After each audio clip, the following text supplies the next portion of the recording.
আজ আমি আপনাদের বলবো আপনার না জানা উপকারিতা তাও মোবাইল গেম খেলার। বিশ্বাস হচ্ছে না? তাহলে ভিডিওটা শেষ পর্যন্ত দেখুন। তো চলুন কথা না বাড়াইয়া ভিডিও শুরু করা যাক। Number 1. লো লাইটে ভালো দেখা।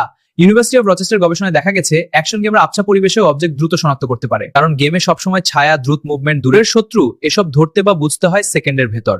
এতে ব্রেনের ভিজুয়াল প্রসেসিং স্পিড বেড়ে যায়। Number 2. গেমে এক স্ক্রিনে 7 আইটেম থাকে, আপনার ব্রেন শিখে যায় কোনটা গুরুত্বপূর্ণ, তাই আলমারিতে কিছু না পেলে গেমার এক নজরেই খুঁজে পায়। Number 3. হাতের স্পিড আর নির্ভুলতা। গেমে মিলি সেকেন্ডে বোতাম চাপতে হয়, এতে হ্যান্ড আই কোঅর্ডিনেশন এত শক্তিশালী হয় যে গবেষণায় দেখা গেছে গেমাররা সূক্ষ্ম কাজ দ্রুত ও কম ভুলে করতে পারে। Number 4. নতুন গ্যাজেট দ্রুত শেখা, কারণ গেমের সেটিংস, ইনভেন্টরি, ইউআই বুঝতে বুঝতেই ব্রেন নতুন সিস্টেম বিশ্লেষণ করতে এক্সপার্ট হয়ে যায়। Number 5. আস্থা মনে রাখা।